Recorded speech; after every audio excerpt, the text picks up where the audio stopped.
समस्त संस्कृति संवर्धक आचार्य विद्यासागर जी महाराज की जय जय जय। परम पूज्य प्रमाणिक संत महामना मणिराज प्रमासागर जी महाराज की जय जय जय। परम पूज्य अरह सागर जी महाराज की जय जय जय। परम पूज्य विश्वास सागर जी महाराज की जय जय जय। भक्तजनों, आज हम पुनः संबद्ध होने जा रहे हैं अपने आराध्य गुरुदेव के श्री चरणों से, जो विराजमान हैं श्री राधा कृष्ण ग्लोबल स्कूल मोरंगी हजारीबाग में, और जिनके श्रीमुख से हम सुन पाएंगे अपनी शंकाओं के समाधान इसी स्थल पर। आपके साथ से धम समय बहाजी सभी भक्तजनों के साथ साथ उन सभी श्रद्धालुओं का, उन सभी गुरु भक्तों का जो अपने घरों में बैठ करके अपनी शंकाओं के समाधान प्राप्त करके अपनी जीवन को नई दिशा नई राह दे पा रहे हैं। ऐसे जो Paras channel, Janvani channel, Ajna channel के माध्यम से अपनी शंकाओं के समाधान प्राप्त करके जीवन को नई दिशा देने में सफल हो पा रहे हैं, उन सबका मैं वंदन अभिनंदन करता हुआ आप सबको गुरुचरणों से जोड़ने का प्रयास कर रहा हूं। आपको विदित ही है गुरुदेव का मंगल विहार उनके गृह ग्राम हजारीबाग से अल्पतम प्रवास के उपरांत पुनः प्रारंभ हो गया है रामगढ़ कैंट की ओर। आज गुरुदेव विराजमान है श्री राधा कृष्ण ग्लोबल स्कूल मोरंगी में, जहां से कार्यक्रम प्रसारित हो रहा है।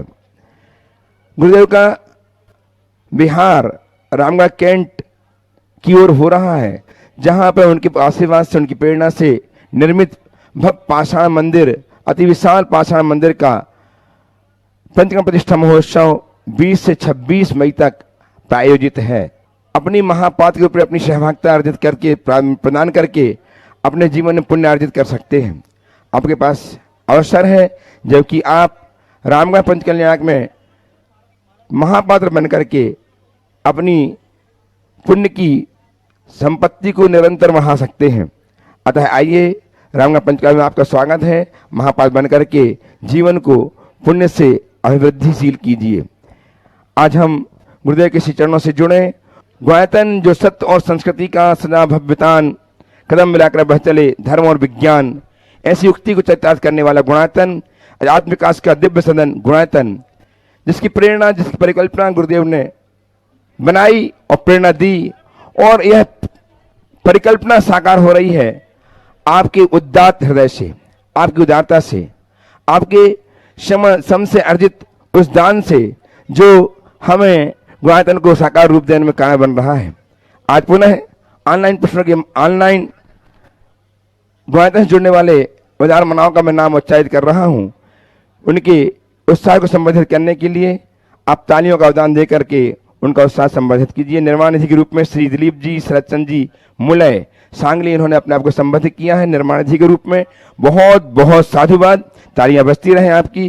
शुद्धार के रूप में श्रीमती सुशीला जी, धर्मपत्नी स्वर्गीय श्री अभय कुमार जी जैन दिल्ली से, इन्होंने अपने आप को संबोधित किया है, अपने जीवन के सूत्र संजोए हैं। बहुत बहुत साधुवाद। और स्वर्गीय रमेश चंद जी, स्वर्गीय श्री कुसुम जी जैन के पुत्र पुत्रवधु श्री अंकुर जी, श्रीमती शारदा जी जैन गुड़गांव हरियाणा से, इन्होंने भी अपने आप को संबद्ध किया है गुणायतन के शुद्धधार के रूप में। सबका वंदन अध्ययन करता हुआ आपसे मैं अपील कर रहा हूं कि आप भी गुणायतन से जुड़ें, औरों को जोड़ें और अपने जीवन को, अपनी अर्चना को सफल बनाएं। आज हम गुरुदेव के चरणों से जुड़ें। उसके पूर्व में गुरुदेव का आशीर्वाद आप सबके लिए, अपने लिए चाहता हूं। ये गुरुदेव ऐसे गुरुदेव हैं जिनके चरण सन्निधि में आकर के हम अपने जीवन की ऊंचाइयों को प्राप्त करने में सक्षम हो पाते हैं। ये गुरुदेव गुणायतन प्रणेता, संकट समाधान प्रवर्तक, भावना प्रवर्तक के रूप में जाने ही जाते हैं, और आचार्य भगवान के प्रथम अग्रणी शिष्य के रूप में विख्यात हैं। आइए हम सब गुरुदेव के चरणों की अभिवंदना करते हुए आशीर्वाद प्राप्त करें। मेरे साथ उच्चारें, नमोस्तु महर्षि, नमोस्तु महर्षि, नमोस्तु महर्षि। आज के इस कार्यक्रम को महर्षि में कुछ ऑनलाइन प्रश्नों के माध्यम से प्रारंभ करना चाह रहा हूं। गुरुदेव पुष्पा सुभाष चंद्र जैन, सेलू परभणी, आपके चरणों में बारंबार नमोस्त करते हुए जानना चाहती हैं कि आराधना का प्रारंभ प्रसन्न चित्त से होता है। हम देव शास्त्र गुरु पर श्रद्धा रखते हैं तो ज्ञान प्राप्त होता है। इस ज्ञान से वैराग्य की ओर कैसे स्थित रहें और भावना योग से असादा कर्मों को कैसे सहें, मार्गदर्शन कीजिएगा। ज्ञान से वैराग्य की ओर कैसे बढ़े, पहला सवाल। और भावना योग से कर्मों को कैसे जीते, असाता कर्म को कैसे जीते। प्रश्न का मुख्य रूप से दो अंश है। देखिए, ज्ञान से वैराग्य की ओर आने के लिए दो उपाय अपेक्षित हैं। पहला, वैरागियों का संसर्ग, और दूसरा, जीवन के यथार्थ को जानने का प्रयत्न। जब चीज़ों को हम उसकी वास्तविक दृष्टि से देखने लगते हैं तो चीज़ें कितनी भी प्रिय हो उसका आकर्षण खो जाता है। कोई भी चीज़ें हमें तभी तक लुभाती है जब तक हम उसकी वास्तविकता को नहीं जान पाते। तो जो उसे जान लेता है, अंतरंग से जान लेता है, तो उसके प्रति उसका रुझान समाप्त होता है। इसीलिए शास्त्रों में कहा गया कि अगर अपने हृदय के वैराग्य को बनाए रखना चाहते हो तो संसार, शरीर और भोगों का बार बार चिंतन करो। जगत काय स्वभाव वा संवेग वैराग्यार्थम की उक्ति इसी संदर्भ में कही गई। गुरुदेव नवीन जी जैन सिलचर आसाम से आपके चरणों में बारंबार नमोस्तु करते हुए जानना चाहते हैं कि गुरुदेव, जिस पल संतोष का भाव पैदा होता है, हो जाता है, उस पल मन यह कहता है चलो यार बहुत हुआ, इसी में जिंदगी क्या गुजारा कर लेंगे। ऐसे में जिंदगी कभी आगे नहीं बढ़ती। उस अवस्था में कुछ नया करने का, कर पाने का मकसद ही भूल जाते हैं। संतोष कैसा हो गुरुदेव जिससे जीवन की कोई काम ना रुके और यात्रा ना रुके? देखिए, संतोष को हम लोगों ने जिस तरीके से परिभाषित कर रखा है उससे यही होता है कि कुछ मत करो, हाथ पर हाथ धर कर बैठ जाओ। ये संतोष का पूर्ण रूप नहीं है। संतोष का एक रूप ये है कि कोई भी कर्म करो उसके परिणाम में संतोष रखो। अगर आप कर्म करते समय आकुलित होगे तो सदैव दुखी होगे, और कर्म करने के बाद उसके परिणामों के प्रति संतोष रखोगे तो सदैव प्रसन्न रहोगे। तो संतोष का पहला चरण निष्कर्म बनने की जगह कर्म करना पर उसके परिणामों के प्रति संतोष रखना, संतुष्ट रहना। संतोष का दूसरा लक्षण है अपनी स्थिति से प्रसन्न रहना, संतुष्ट रहना, मन में किसी भी प्रकार की शिकायत न होना। ये संतोष का एक रूप है जो व्यवहारिक जीवन में बहुत जरूरी है। प्रायः लोग संतोष का संबंध केवल धन पैसे तक सीमित कर लेते हैं। निश्चित धन पैसे की तृष्णा पर भी अंकुश अपेक्षित है, पर संतोष केवल धन पैसे के मामले में नहीं, संतोष हर मामले में होना चाहिए। जैसे धन लिप्सा हमारे लिए उलझाती है, वैसे ही यशो लिप्सा भी हमें उलझाती है। अन्य प्रकार का असंतोष भी हमें दुखी करता है। तो कर्म करो, परिणाम के प्रति सहज रहो, यही संतोष का व्यवहारिक अर्थ समझना चाहिए। उपस्थित हो श्रीमती आशा जी सुरेश जी विनायक के अगवायतन ट्रस्टी हजारीबाग, और तैयार हैं श्रीमान कपूर चंद जी जैन कोटा, कैलाश चंद जी जैन सेवायतन के साथ। नमोस्तु महाराज श्री।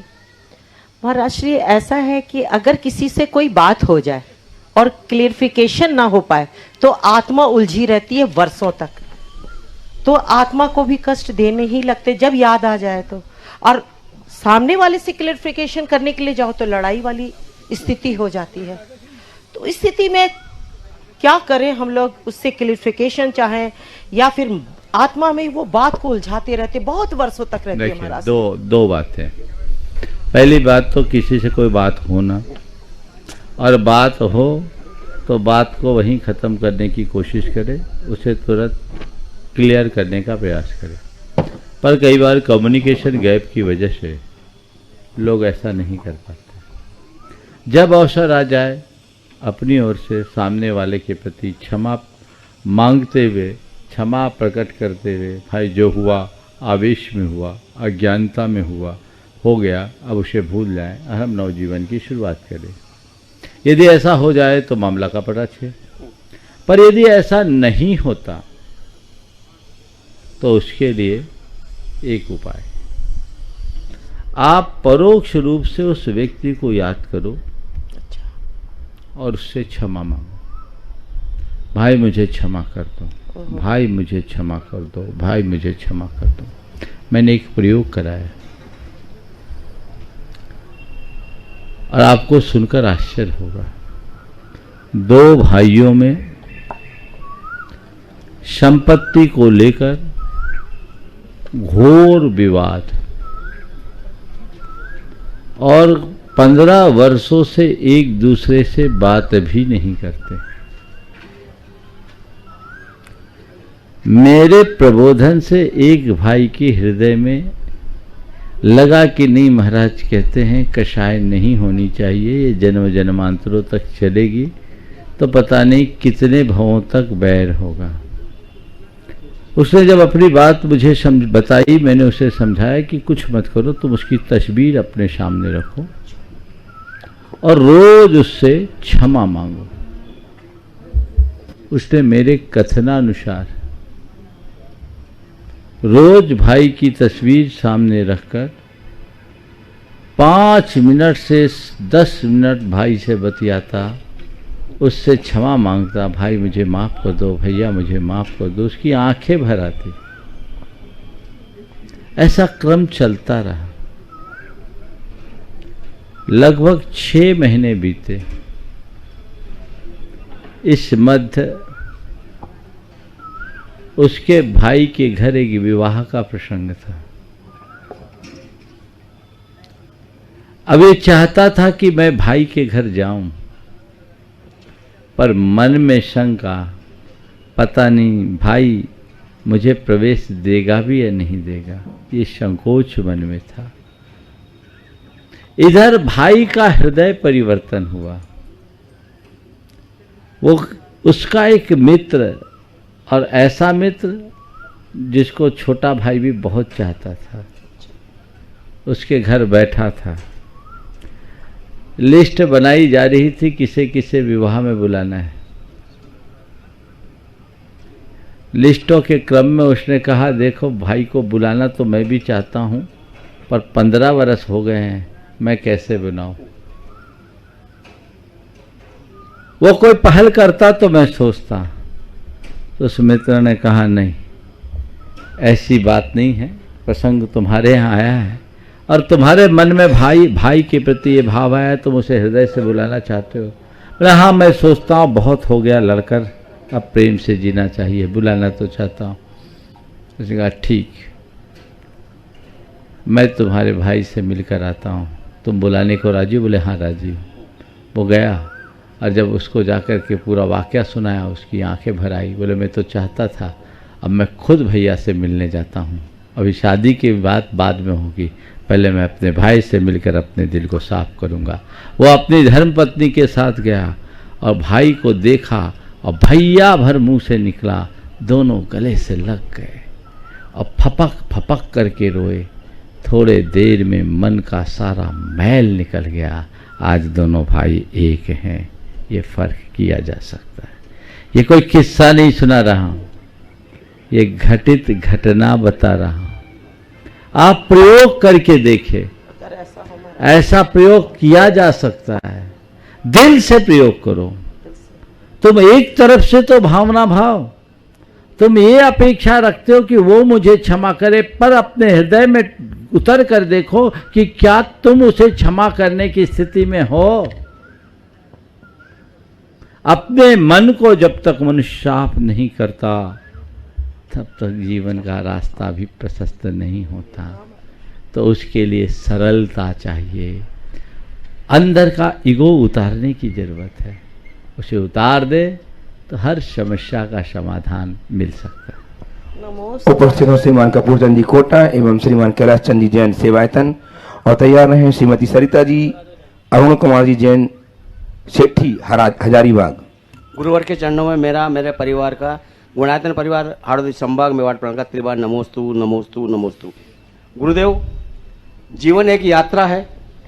हम श्रावक ग्रस्त श्रावक इसे जबरदस्ती तय कर रहे हैं, तो गुरुदेव ऐसा हम क्या करें कि जबरदस्त तरीके से तय करें?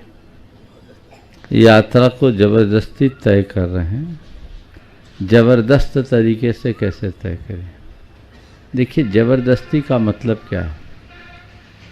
जो इच्छा के विरुद्ध हो वो जबरदस्ती है, और जो इच्छा शक्ति के साथ हो वो जबरदस्त है। तो बस मैं इतना ही कहूँगा, ज़्यादा कुछ करने की ज़रूरत नहीं है। जीवन में जो कुछ भी घटे उसे इच्छा के विरुद्ध अपनाने की जगह अपनी इच्छा को उसके अनुकूल बना लो और इच्छा पूर्वक स्वीकार कर लो, जीवन जबरदस्त हो जाएगा। नमस्ते गुरुदेव, नमस्ते। आइए श्रीमती सरिता जी, अरुण जी सेठी हजारीबाग, तैयार हैं श्रीमान राजेश जी पाटौदी हजारीबाग। नमोस्तु महाराज श्री, नमोस्तु महाराज श्री। महाराज श्री, खो देने के बाद ही ख्याल आता है कि कितना कीमती था संबंध, व्यक्ति और समय। ऐसा क्यों? बहुत अच्छा वाक्य। खो देने के बाद ही मालूम पड़ता है कि हमारे संबंध, व्यक्ति या समय का मूल्य क्या था। ये सही है। मनुष्य की एक बड़ी दुर्बलता है कि वह अपनी चीज़ों का मूल्य तब तक नहीं आंकता जब तक वो उसके पास होती है। जब खो देता है तभी उसका मूल्य आंकता है।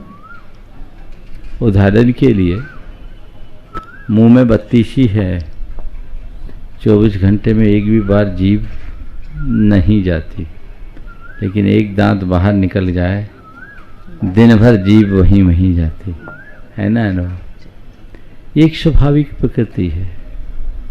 इसलिए मनुष्य को खोने से पूर्व इनका मूल्यांकन सीखना चाहिए। जो खोने से पूर्व इनका मूल्यांकन करते हैं उन्हें खो देने के बाद फिर पछताना नहीं पड़ता। नमोस्तु महाराज श्री। उपस्थित हो श्रीमान राजेश पटौदी साहब, तैयार रहें श्रीमती पायल जी अरविंद सेठी हजारीबाग। नमस्ते गुरुदेव। कोई व्यक्ति जिंदगी मजे के लिए जीता है और कोई व्यक्ति जिंदगी आनंद के लिए जीता है। दोनों में फर्क क्या है? श्रेष्ठ कौन सा है? आपने पूछा मजा और आनंद में फर्क क्या है। देखिए, ऐसे तो आजकल दोनों शब्द एक ही अर्थ में रूढ़ हो गए हैं। दोनों शब्द एक ही अर्थ में रूढ़ हो गए हैं, पर मजा और आनंद में आप अगर एक अंतर मुझसे पूछो तो मैं एक उदाहरण से कहूँगा। बच्चा निप्पल चूसता है और बच्चा माँ का दूध पीता है। निप्पल चूसने में उसे मज़ा आता है और माँ का दूध पीने में आनंद। समझ गए? जो केवल खुशी दे वो मज़ा है, और जो खुशी के साथ पुष्टि दे उसका नाम आनंद है। निप्पल के दूध में केवल बाह्य संतुष्टि है। बच्चे को लगता है कुछ मिल रहा है, पर मिलता कुछ नहीं है। पर माँ का जो दूध होता है उसे स्वाद भी देता है और स्वास्थ्य भी देता है, संतुष्टि भी देता है। इसलिए मजा एक पल का है, आनंद हर पल का है। मस्त गुरुदेव। उपस्थित हो श्रीमती पायल जी अरविंद सेठी हजारीबाग, और तैयार रहें एडवोकेट अजय जी जैन हजारीबाग। नमोस्तु महाराज जी। महाराज जी, हम अपने अंदर सरलता कैसे लाएं? कुछ मत करो। क्या बात है। कोई क्या कहेगा इसको दिमाग से हटा दो, कोई क्या सोचेगा इसको दिमाग से हटा दो। हम छोटे हो जाएंगे उसको दिमाग से निकाल दो, हम बड़े बन जाएंगे ये दिमाग से हटा दो। मतलब अपने अंदर के अहंकार को हटा दो, जीवन अपने आप सरल हो जाए। उपस्थित हैं एडवोकेट अजय जी जैन हजारीबाग, तैयार है श्रीमती चंद्रिका जी पाटनी सुसाविका मंत्री गुणायतन रांची। महाराज जी के चरणों में मेरा बारंबार हृदय से नमोस्तु नमोस्तु। महाराज जी, ये आध्यात्मिक और धार्मिक एक ही जैसे शब्द लगते हैं, तो ये अंतर क्या है महाराज जी, धार्मिक और आध्यात्मिक? और दूसरी बात कि ये आध्यात्मिक विकास के लिए और आध्यात्मिक शक्ति के लिए हम लोग को क्या करना चाहिए? धार्मिक और आध्यात्मिक में अंतर पहले हम समझें, फिर आध्यात्मिक विकास की बात करें। धार्मिक होने का मतलब है धार्मिक क्रियाओं में बढ़ चढ़ करके हिस्सा लेना, उसमें अभिरुचि रखना। और आध्यात्मिक होने का मतलब है अंतर्मुखी जीवन शैली को अपनाकर आत्मोन्मुखी जीवन जीना, अपने भावों और प्रवृत्तियों में नियंत्रण रखते हुए जीना। धार्मिक व्यक्ति धार्मिक क्रियाएं करता है और आध्यात्मिक व्यक्ति धर्म को अपने विचारों में लाता है। जी महाराज। आध्यात्मिक व्यक्ति धार्मिक होता है, पर धार्मिक व्यक्ति आध्यात्मिक हो ये कोई जरूरी नहीं। समझ गए? जी महाराज। आपने पूछा अपने जीवन का आध्यात्मिक विकास कैसे और करें? शक्ति दोनों। आध्यात्मिक विकास होगा तो आध्यात्मिक शक्तियाँ अपने आप विकसित होगी। जी महाराज। आध्यात्मिक विकास के लिए 4 उपाय करो। पहला, सत्संग करो। सत्संग से प्रेरणा मिलती है, जीवन की दिशा बढ़ती है। जी महाराज। दूसरा है स्वाध्याय करो, जो मन की खुराक है, एक अलग प्रकार की दृष्टि उपलब्ध होती है और उससे हमारे जीवन का पथ प्रशस्त होता है। तीसरी बात है नित्य आत्मालोचन करो, आत्मसमीक्षा करो, एकांत में बैठो, आत्मचिंतन करो, मैं कौन हूँ, मेरा क्या है, मैंने क्या किया, मुझे क्या करना चाहिए, जो मैंने किया अच्छा किया या बुरा किया, यानी अपना ऑडिट करो, लेखा जोखा करो, अंदर से अपने आप को निहारो कि वाकई में मैं हूँ कहाँ, मेरी क्या खूबी और क्या खामी, इसे देखो तो उससे जीवन को सुधारने की एक प्रेरणा मिलती है। और चौथी बात, नित्य आप थोड़ा सा ध्यान करो।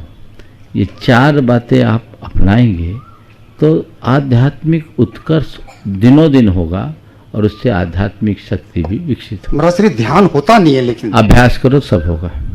उपस्थित हुए श्रीमंत शंकर जी पाटनी रांची से मूर्ति गुणायतन और तैयार हैं और जिन्हें ध्यान नहीं होता भावना योग करो। भागचंद जी बकलीवाल रामगढ़। मेरी तरफ से जगत के सब जीवों की तरफ से नमोस्तु महाराज श्री। महाराज श्री, कई लोग सामने तो मीठा रहते हैं, मीठा मीठा बोलते हैं, लेकिन पीठ पीछे कड़वे बन जाते हैं, तो ऐसे लोगों से कैसे बचा जाए? जो सामने मीठे हो और पीठ पीछे कड़वे हो, ऐसे लोगों से कैसे बचा जाए?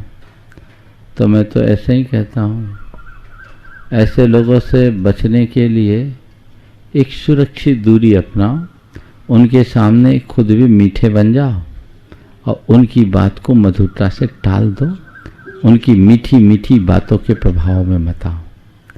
जो व्यक्ति हर किसी की मीठी बातों के प्रभाव में आ जाते हैं, उनके जीवन में अनेक प्रकार के खोटे परिणाम घट जाते हैं, इसलिए उसके प्रति उसे खुद सजग रहने की आवश्यकता है।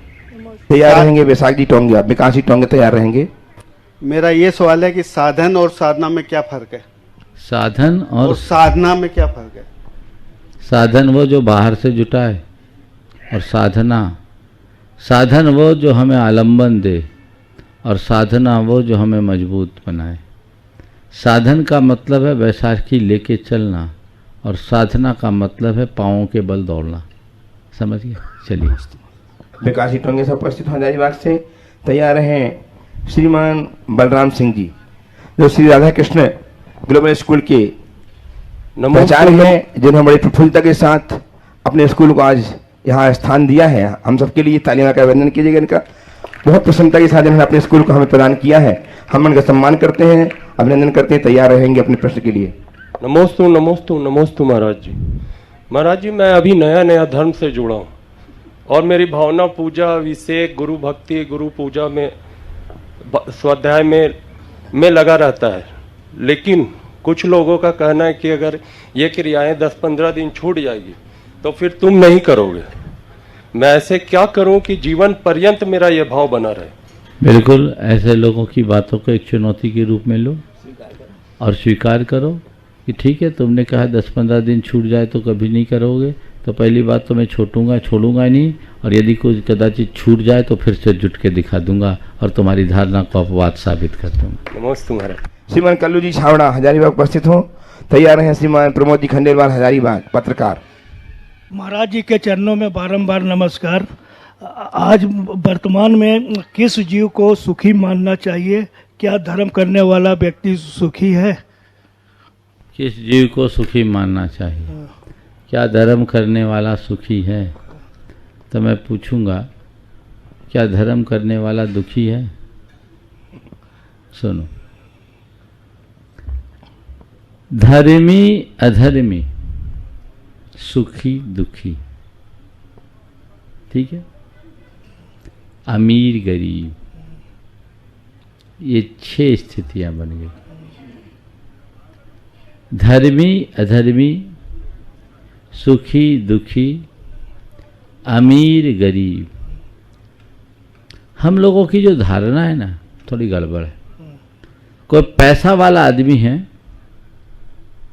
तो आप उसे कहोगे कि यह बड़ा पैसा वाला आदमी है, बड़ा धनी है। कोई धर्मी आदमी दिखेगा तो आप उसके बारे में चर्चा करते हुए कहोगे ये बड़ा धर्मात्मा है, पर आप ये नहीं कहोगे कि ये बड़ा सुखी है।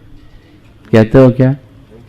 किसी धर्मात्मा का परिचय देते समय आप यही कहते हो ये बड़ा धर्मात्मा है, ये नहीं कहते कि ये बड़ा सुखी है। कदाचित अधर्मी के विषय में तो आप ये कह देते हो ये अधर्मी है, बड़ा दुखी है, पर धर्मात्मा के विषय में ये नहीं कहते कि ये धर्मात्मा है, बड़ा सुखी है। क्योंकि लोगों की अवधारणा थोड़ी अलग है। वे धर्म करते हैं, धर्म को हितकारी मानते हैं, लेकिन धर्म में सुख है ये ऐसी पक्की धारणा नहीं दिखती। लोगों का ख्याल कुछ ऐसा दिखता है मानो जिसके पास धन दौलत है वही सुखी है। समझ गए? तो इसलिए धारणा को हटाओ।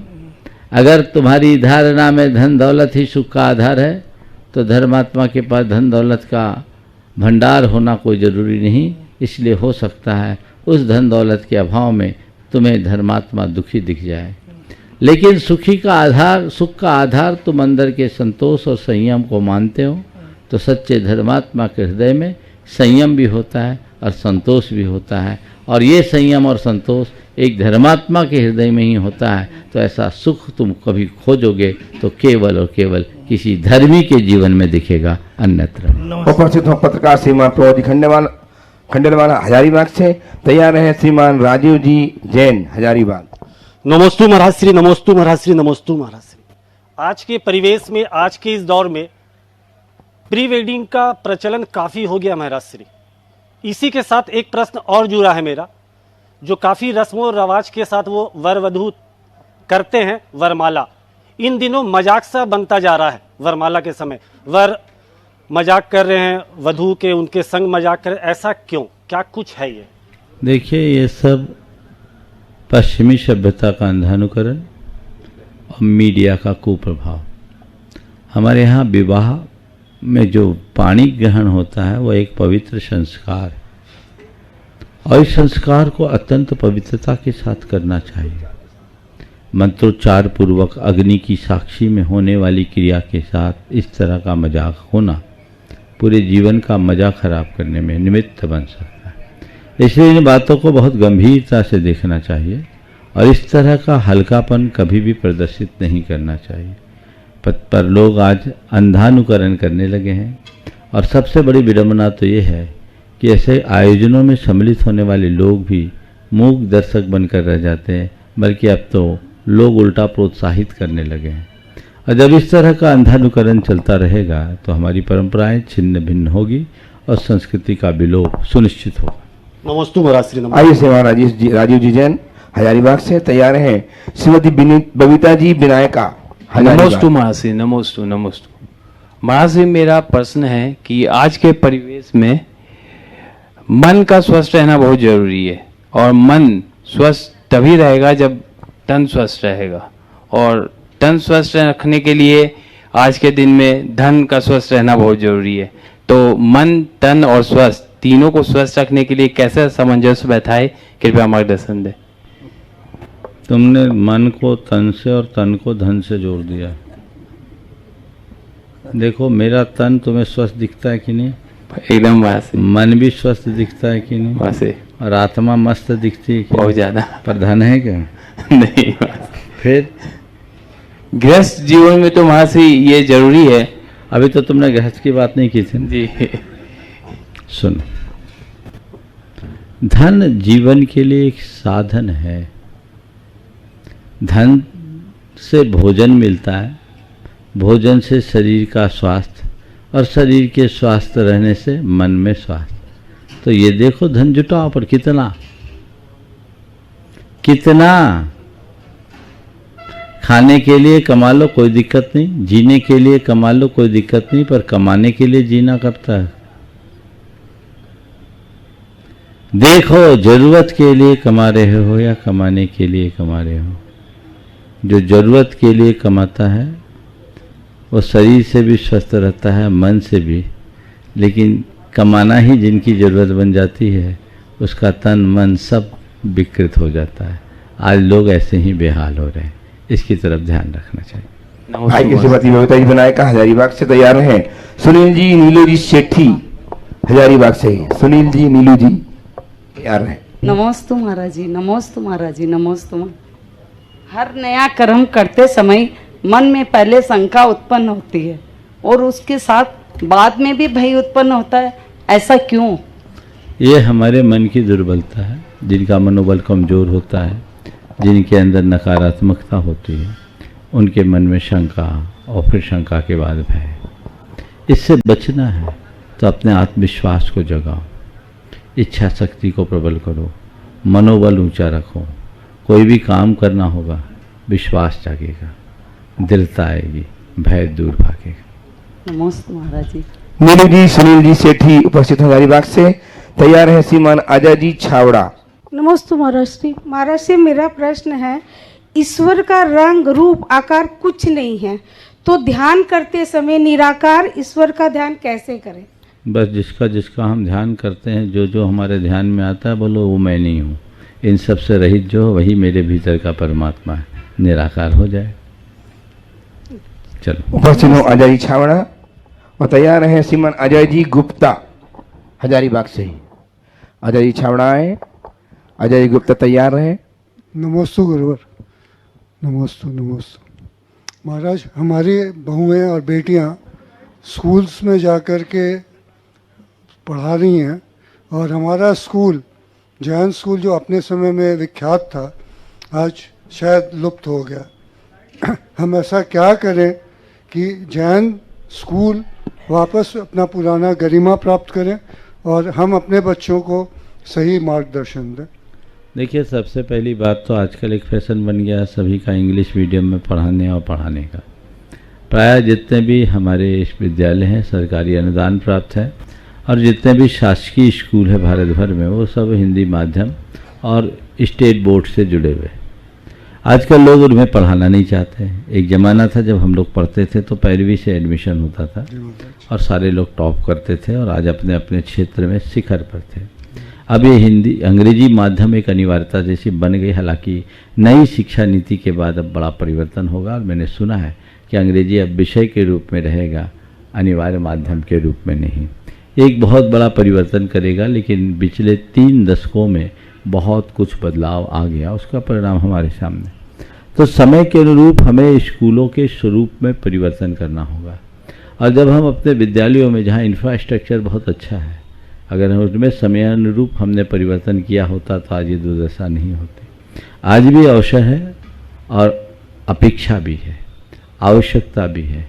लोग अपने विद्यालयों में नीतियों में परिवर्तन करें, जो भी अपेक्षित परिवर्तन हर करे और उसे नए ढंग से संचालित करें, उसे ऐसा आकर्षण उत्पन्न कर दें कि बच्चे उसमें आ सकें। हालांकि सरकारी अनुदान भी उसमें एक बाधा है। शिक्षक भी अब आपके नियंत्रण में नहीं है, प्रायः सरकार का ही उसमें हस्तक्षेप है। तो इन सब बातों की समीक्षा होनी चाहिए, और देश भर के जितने भी विद्यालय हैं उनके संचालकों की एक बृहद स्तरीय बैठक होकर इस पर मंथन करना चाहिए और रास्ता निकालना चाहिए। आज भी जैन समाज अनुपाततः जितने शिक्षण संस्थानों को चला रही है वो बहुत अधिक है। हजारों विद्यालय होंगे पूरे देश में जैनियों के द्वारा। जहाँ 50 परिवार भी जैनियों के रहे हैं वहाँ विद्यालय हैं। बहुत जगह आज भी चल रहे हैं और बहुतों का हाल वही है कि जहाँ चल तो रहे हैं पर बच्चे नगण्य हैं। अगर ये सब मिलजुल करके प्रयास करें तो आज भी शिक्षा के स्तर में बहुत बड़ा बदलाव घटित किया जा सकता है। उपस्थित हों श्रीमान अजय जी गुप्ता साहब और तैयार रहें श्रीमती रीना जी, संजय जी, मिहिजाम।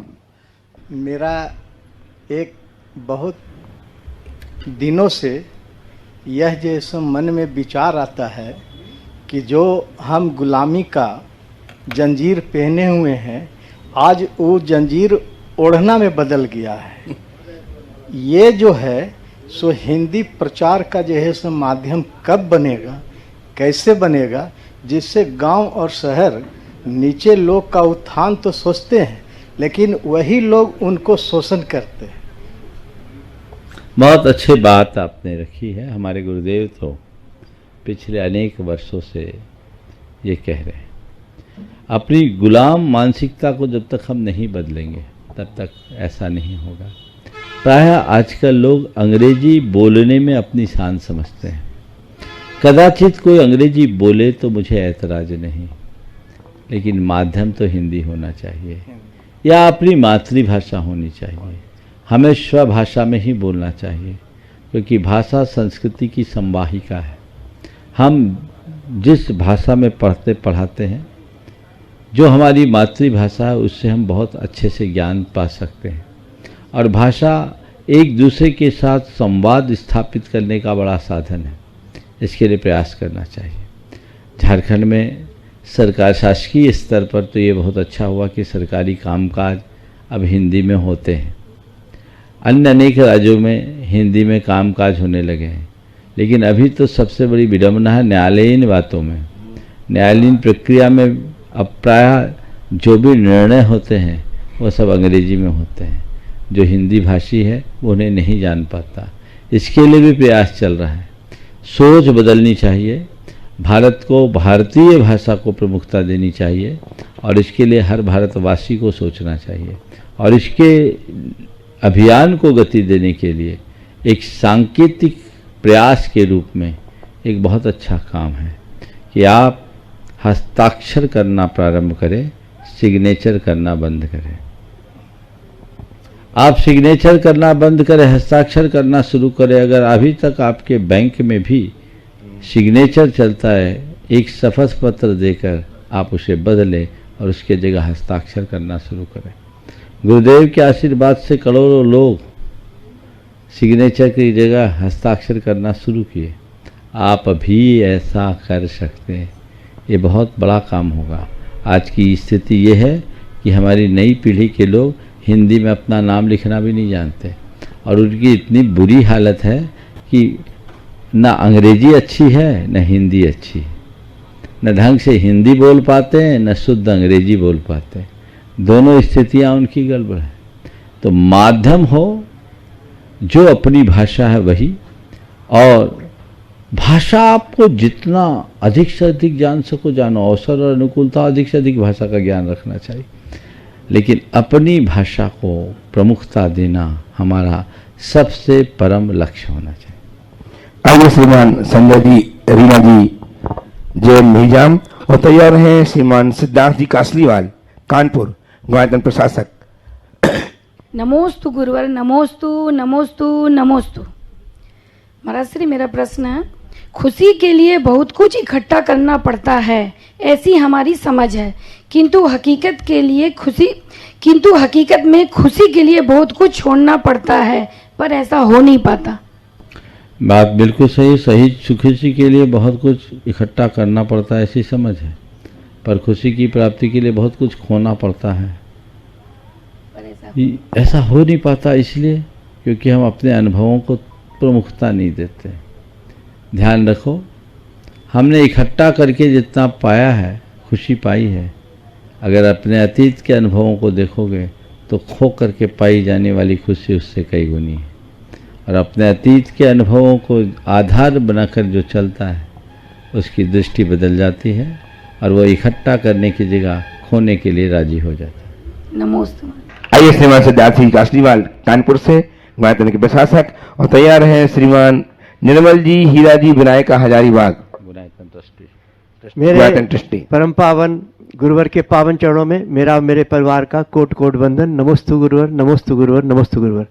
गुरुवर, अशुभ के उदय में शुभ क्रिया का संपादन हो सकता है क्या? किस प्रकार? क्यों नहीं? अशुभ के उदय में शुभ क्रिया का संपादन हो सकता है क्या? निश्चित हो सकता है। किस प्रकार? मन में क्षमता धार लो। मैं तो ये कहता हूं अशुभ के उदय में जितना बने शुभ क्रिया करो, जितना बने उतना शुभ क्रिया करो। एक व्यक्ति जिनका तीव्र अशुभोदय आया, बीमारी और विपत्ति एक साथ टूटी, ऐसी स्थिति में प्रायः विचलित हो जाता है। लेकिन उसने अपनी परिस्थिति को जान लिया और उसने क्या किया कि अभी मेरा समय खराब है, इस खराब समय का मुझे सदुपयोग करना है। उसने नित्य का एक नियम बना लिया कि मेरे गांव में 7 मंदिर है, मैं 7 मंदिरों के दर्शन करूंगा और 7 मंदिरों में रोज बदल बदल करके पूजन अभिषेक करूंगा, तभी पानी पीऊंगा। और पैदल चल करके अशुभ समय में शुभ क्रिया हुई और इसका परिणाम ये निकला, वो 11-11 बजे तक मुंह में पानी डालता 47 टेम्परेचर में, और 6 महीना में ऐसी क्रांति उसके जीवन में आई कि नासिक में उसकी एक प्रॉपर्टी थी। मैं ये उदाहरण कई बार अपने प्रवचनों में सुना चुका। वो प्रॉपर्टी लिटिगेशन में पड़ी थी, मिट गया, मोटी रकम उन्हें प्राप्त हो गई। इसके साथ भोपाल में एक प्रॉपर्टी जो उनके पिताजी ने कभी खरीदी थी, उसको पता ही नहीं था, किसी दलाल के माध्यम से मालूम आया, उसके पास संदेश पहुंचा, उसने उसे बेचा और एक मोटी रकम आ गई, पहले से सुदृढ़ स्थिति बन गई। अर्थात अशुभ समय में यदि शुभ क्रिया करोगे तो तुम्हारा अशुभ समय जरूर टलेगा और जीवन का शुभोदय होगा। नमस्ते। ट्रस्टी श्रीमान निर्मल जी हीरा जी विनायका हजारीबाग से उपस्थित हो। महाराज जी के चरणों में नमोस्तु नमोस्तु नमोस्तु। महाराज जी, मेरा एक ज्वलंत प्रश्न है कि जिस तरह से विजाति दूसरी जातियों में समाज की लड़कियां जा रही हैं और दूसरे जात की लड़कियां हमारे समाज में आ रही हैं, तो इससे हमारे संस्कार, जैन धर्म की संस्कृति बहुत प्रभावित हो रही है। इस पर आप अपना फोकस करें। देखिए, ये एक बहुत बड़ी समस्या बन गई। एक कुछ तो लव मैरिज के कारण हो रहा है, कुछ लोगों को करना पड़ रहा है। आज हमारी समाज में एक गलत परंपरा विकसित हो गई। छोटी जगह में बेटियां आना नहीं चाहती। अच्छा खासा कारोबार, करोड़ों का व्यापार, और उसके बावजूद 35-35, 38-38 साल के बच्चों को कोई लड़की नहीं मिल रही। अब ऐसे लोगों के सामने एक बड़ी समस्या है, कुंवारा कब तक रहेगा।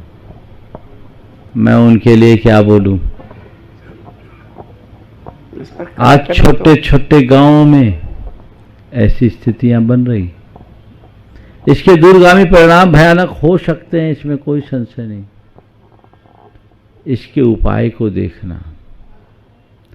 पहली बात, विधर्म विवाह की तरफ कोई उत्साहित न हो, इसके लिए हम अपने बच्चों को बचपन से तैयार करें। दूसरी बात, यदि कोई कर ले तो उनका बहिष्कार न करके हम उनका संस्कार करें। प्रायः हम बहिष्कार कर देते हैं तो लोग हमसे टूट जाते हैं, हमें उनका संस्कार करना चाहिए। तीसरी बात, अपनी मानसिकता बदले, हम अपनी बेटियों को छोटी जगह भेजने के लिए भी तैयार करें। आजकल बेटियां या बेटियों की मम्मियां जल्दी से तैयारी नहीं होती। ज़्यादातर तो सबको मेट्रोपॉलिटन सिटी चाहिए, बाकी जगह क्या होगा। ये नखरे समाज को रसातल में पहुंचाने वाले। और अगर सब बड़े बड़े शहरों में ही बस जाएंगे तो छोटे गांवों और शहरों का क्या होगा। क्या व्यवहारिक रूप से ये संभव है कि भारत के 10-5 शहरों में ही पूरी आबादी सिमट कर रह सके। वहां तो सांस लेने में भी घुटन होती है। तो लोगों में जागरूकता होनी चाहिए। आज की बेटियां खोटी जगह जाने के लिए तैयार है, छोटी जगह नहीं। उनकी मानसिकता बदलनी चाहिए। और मुझे तो लगता है ये एक रूढ़िवादी कैसे बन गए।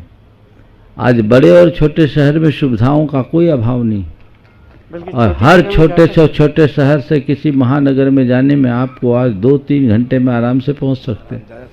सारी सुविधाएं, संबंध, संपर्क, कनेक्टिविटी बनी हुई है। मानसिकता बदलनी चाहिए और बदल करके इस दिशा में आगे बढ़ना चाहिए। लोगों के जानकारी के लिए मैं केवल एक बात का उल्लेख करूंगा। आज पारसी समुदाय विलुप्ति के कगार में पहुंच गया। उनकी दशा ये हो गई कि उनके लिए अल्पसंख्यक आयोग को, सरकार को इस बात की अनुशंसा करनी पड़ी कि पारसियों को 2 से अधिक संतान उत्पन्न करने की छूट दी जाए। पारसी समुदाय विलुप्ति की कगार में है, कल आप भी वहां न पहुंच जाए। उसकी मूल वजह विधर्म विवाह है। ये प्रोत्साहित करने योग्य नहीं है। अगर कहीं हमारे यहाँ वर्ण लाभ की व्यवस्था दी गई है, वर्ण शंकर की नहीं। हम वर्ण शंकर की तरफ बढ़ रहे हैं, जो बहुत भयावह है। हमें वर्ण लाभ की तरफ दृष्टि होनी चाहिए और इस मानसिकता को बदलनी चाहिए। मैं अभी जब उत्तर प्रदेश में था, बिहार के क्रम में, तो कुछ गांवों में गया। इलाहाबाद, वाराणसी के आसपास के गांव हैं, मझमा, चंपाहा, सराय, कीर आदि। वहाँ जायसवाल जैनों के परिवार हैं, छोटे छोटे गांव। मैंने उनसे एक बात पूछी कि तुम लोग अपना बेटी व्यवहार कैसे करते हो? बोले महाराज हमने तो नियम बना लिया, जो हमको बेटी देगा हम उसको ही बेटी देंगे। संतुलित है। आप भी ऐसा कर सकते हैं, लेकिन आप अपने बेटे के लिए तो चाहते हैं हमारे लिए कोई अच्छी लड़की आ जाए, पर बेटी के लिए मेरी बेटी तो बड़ा शहर ही खोजेगी। और नखरा मालूम, कोलकाता में भी लोग बोलते हैं कोलकाता में जाए तो साउथ कोलकाता, चौरंगी चाहिए, डफसन और हावड़ा, और दूसरी जगह भी नहीं पोसाता। ये जो मानसिकता बन गई है, ये बहुत विकृत मानसिकता है। इसके परिणाम बहुत गंभीर और भयावह हो सकते हैं। इनके प्रति समय रहते सजग होने की आवश्यकता है। नमस्ते गुरुदेव, अंतिम ऑनलाइन प्रश्न अनुज जैन बोलो। नमस्कार से जानना चाहते हैं कि गुरुदेव, क्या हम अपनी बेटी की तरफ से भावना योग कर सकते हैं? क्या वह एक्चुअली वह विकलांग है, 90% हैंडीकैप्ड है, वह बोल भी नहीं सकती, इसलिए हम भावना योग कर सकते हैं क्या? और भावना योग का टाइम कब करना चाहिए? देखिए, भावना योग मुख्यतः स्व के लिए है, पर किसी दूसरों के लिए आप अच्छी भावना पाए तो कुछ न कुछ उसका सकारात्मक परिणाम निकल सकता है। इसलिए भाने की कोशिश कीजिए। सुबह का समय सबसे उत्तम है, बाकी अपनी अनुकूलता अनुसार। मैं पूरम दरिया रांची से परम पूज्य मुनि श्री प्रमाण सागर महाराज, नमस्ते नमस्ते नमस्ते। मेरा प्रश्न यह है महाराज जी, चौका लगने पर भी बहुत दिनों बाद यदि मुनिराज का आहार ना हो तो अपने भावों को कैसे संभालें? चौका लगने के बाद भी यदि आहार ना हो तो भावों को कैसे संभालें? उस समय ये सोचो कि मैं कितना भाग्यशाली हूँ कि साधु का समागम पाकर चौका लगा रहा हूँ। वे लोग भाग्यहीन हैं जो साधु को आया देखने के बाद भी चौका नहीं लगा रहे हैं या नहीं लगा पा रहे हैं। अपने आप को भाग्यशाली मानो कि तुम्हें देने का भाव हुआ है, और फिर ये सोचो कि इस निमित्त से मैं शुद्ध तो भोजन कर रहा हूँ और मैं अपने यहाँ नहीं दे पा रहा हूँ तो कोई बात नहीं, कृत कारित अनुमोदना तो कर रहा हूँ, अपना द्रव्य तो दूसरे को दे रहा हूँ, और साधु नहीं आ पा रहे तो और दूसरे को तो जिमा पा रहा हूँ। ऐसा सकारात्मक सोचोगे तो भाव स्थिर बना रहेगा, और उल्टा सोचोगे तो उलट फेर ही चलती रहेगी। ठीक है। नमस्ते गुरुदेव। सत्य को परम पूज्य गुरुदेव के चरणों में नमन अर्पित करते हुए यहीं पर विराम।